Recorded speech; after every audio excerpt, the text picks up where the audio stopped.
Bismillahirrahmanirrahim. Assalamualaikum warahmatullahi wabarakatuh. Berjumpa kembali di pelajaran IPA kelas 9. Kita memasuki bab ke-7 yaitu bioteknologi. Berikutnya bioteknologi dan perkembangannya. Kita mulai saja.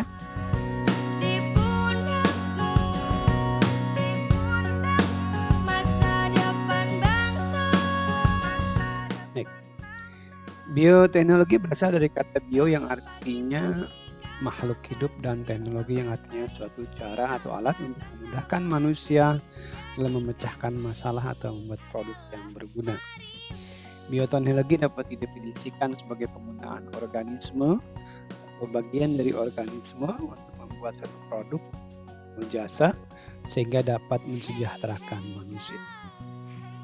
Bioteknologi mulai berkembang pesat sejak tahun 1857, setelah Louis Pasteur menemukan hasil fermentasi yang dilakukan oleh mikroorganisme. Nama Louis Pasteur ini kalau orang Bandung pasti tahu tuh ada Jalan Pasteur. Apa dah? Pada tahun 1920, proses fermentasi yang melibatkan mikroorganisme sudah banyak digunakan untuk membuat larutan kimia seperti pembuatan alkohol. Bioteknologi yang memanfaatkan secara langsung mikroorganisme seperti bakteri maupun jamur secara langsung. Enzim yang dihasilkan mikroorganisme dan melibatkan proses fermentasi untuk menghasilkan produk atau jasa disebut dengan bioteknologi konvensional. Contoh produk bioteknologi konvensional seperti tempe, tape, roti, keju, dan yogurt. Lanjut.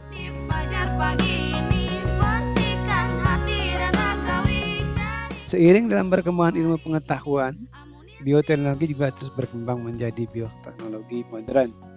Dalam bioteknologi modern melibatkan prinsip biokimia, biologi molekuler, dan rekayasa genetika.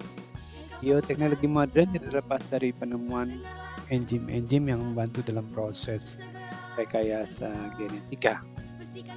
Melalui teknik rekayasa genetika, ahli bidang bioteknologi dapat menyusun kolagen sedemikian rupa sehingga menghasilkan organisme yang sifatnya sesuai dengan yang diharapkan. Misalnya, melalui rekayasa genetika dapat dihasilkan ikan yang memiliki ukuran lebih besar dari ukuran yang normal. Ini contoh ikan salmon ya, yang aslinya tuh sebenarnya kecil atau tidak terlalu besar ya, tapi kemudian hasil rekayasa genetik bisa dihasilkan jauh lebih besar. Teknik rekayasa genetika dikenal dengan istilah teknik DNA rekombinan, yaitu proses mengkombinasikan DNA suatu organisme ke dalam DNA organisme lain. Organisme yang menggunakan bagian gen dari organisme lain di dalam tubuhnya dikenal dengan istilah organisme transgenik. Tumbuhan, hewan, dan bakteri transgenik tidak hanya digunakan, namun juga untuk memenuhi kebutuhan di bidang medis, pertanian, dan peternak. Lebih lanjut lagi, kemudian dalam beberapa film fiksi kamu untuk kenal dengan film Jurassic Park gitu. Jadi ada makhluk hidup yang sudah lama punah tapi menyimpan DNA-nya, kemudian DNA-nya direkayasa, maka kemudian dihadirkan. Secara teori bisa gitu, tapi secara moral masih perlu dipertanyakan. Ini apalagi kalau ini konsepnya adalah makhluk hidupnya ada gitu. Tapi kemudian bagaimana kemudian DNA-nya direkombinan menjadi hasilnya nanti ikannya jauh lebih besar. Ketika jauh lebih besar, maka manfaatnya buat manusia dalam perolehan dagingnya jauh lebih besar juga untuk memenuhi pangan. Lanjut. Tape. Nah, sekarang bicara soal tape. Kalau bahasa Sunda namanya puyem. Ya. Bioteknologi pangan adalah bioteknologi yang digunakan menghasilkan produk pangan, makanan dengan memanfaatkan mikroorganisme. Beberapa contoh produk bioteknologi di bidang pangan yaitu tape yogurt, keju, tempe, kecap, roti, dan minuman beralkohol. Tape dibuat dengan memanfaatkan mikroorganisme yang ada dalam ragi tape. Salah satu mikroorganisme yang berperan dalam pembuatan tape adalah khamir, Saccharomyces cerevisiae. Selain Saccharomyces cerevisiae, jamur Aspergillus sp dan bakteri Actobacter aceti juga berperan dalam pembuatan tape. Mikroorganisme yang terdapat pada ragi tape memiliki peranan yang sinergis. Artinya, mikroorganisme tersebut akan bekerja bersama untuk mengubah bahan baku dari singkong atau beras ketan menjadi tape. Selama pembuatan tape terdapat pencegahan hidrolisis amelium atau pati menjadi glukosa. Proses ini dibantu oleh jamur Aspergillus sp. Proses inilah yang membuat tape berasa manis. Glukosa yang dihasilkan dari proses tersebut difermentasi menjadi alkohol atau khamir.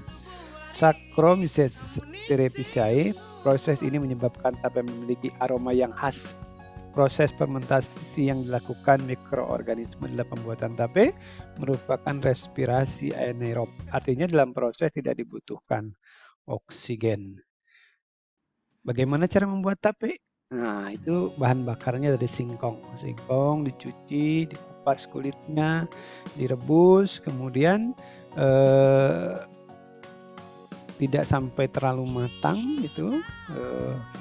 Jangan terlalu lembek juga. Setelah itu dinginkan, lalu dikasih ragi, didiamkan dalam beberapa waktu, beberapa hari, maka akan terjadi fermentasi. Nah, rasanya kemudian singkong itu berubah menjadi tape. Itu berbahan dari ketan juga bisa, sama seperti itu tadi.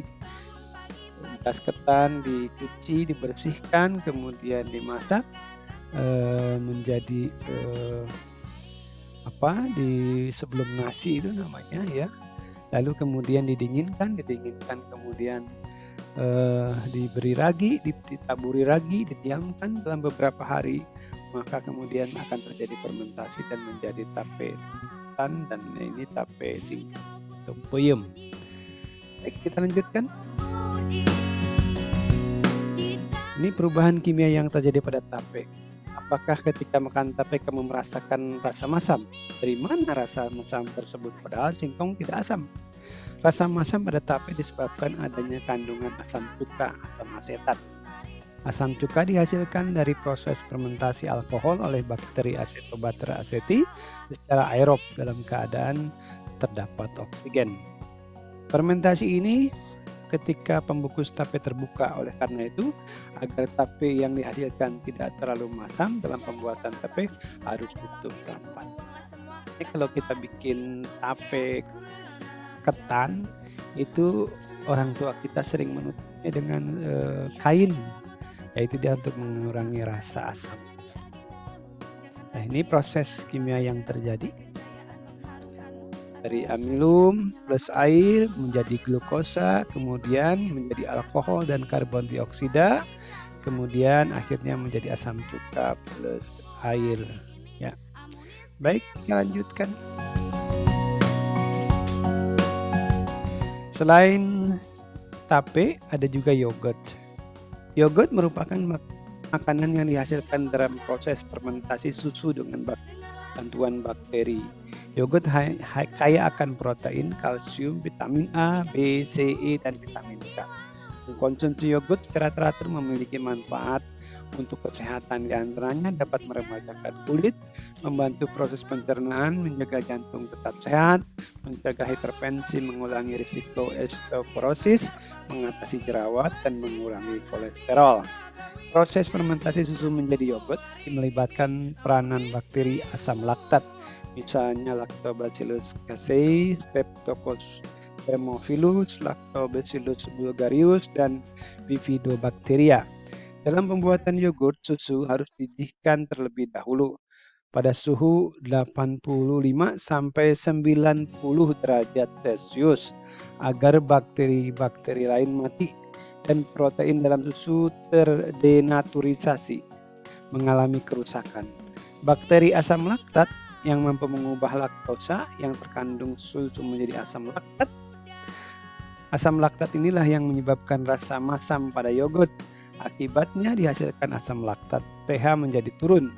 Turunnya pH menyebabkan denaturasi protein dan lapisan kalsium serta fosfat dalam protein kasein susu. Akibatnya protein kasein menjadi tidak stabil dan mengalami pengendapan.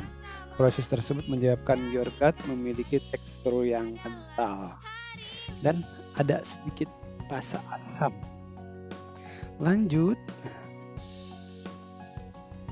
Nah, sekarang kita ke keju. Keju merupakan bahan yang dihasilkan dari proses koagulasi atau pengantalan protein kasein susu. Selama proses pembuatan susu biasanya dibuat dari kondisi asam dengan ditambahkan rennet. Pengasaman susu dapat dilakukan dengan penambahan bakteri laktan seperti Lactococcus sp, Lactobacillus bulgaricus, dan Streptococcus thermophilus. Rennet merupakan kompleks enzim yang dihasilkan di dalam perut hewan atau ruminansia, hewan pemamah biak, yang komponen penyusun utamanya adalah enzim renin atau enzim chymosin.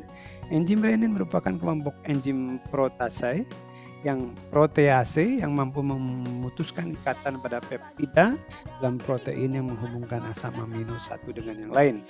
Enzim inilah yang berperan penting dalam permisahan pengantalan protein kasein dalam susu sehingga terbentuk bagian padat yang disebut dengan dadih dan bagian yang cair disebut air dadih. Dadih inilah yang akan diproses lebih lanjut menjadi proses pematangan dan pengemasan sehingga terbentuk olahan makanan yang dikenal dengan keju. Lanjut. Tempe. Nah, tempe adalah makanan tradisional khas Indonesia yang sering dikonsumsi dan menjadi salah satu makanan favorit. Tahukah kamu bagaimana cara membuat tempe? Berdasarnya proses produksi tempe digunakan teknik fermentasi. Fermentasi dilakukan dengan menumbuhkan jamur Rhizopus oryzae dan Rhizopus oligosporus pada biji kedelai. Pada proses pertumbuhannya, jamur ini menghasilkan benang-benang yang disebut pipa. Benang-benang ini mengakibatkan biji-bijian kedelai saling terikat dan membentuk struktur kompak seperti pada gambar.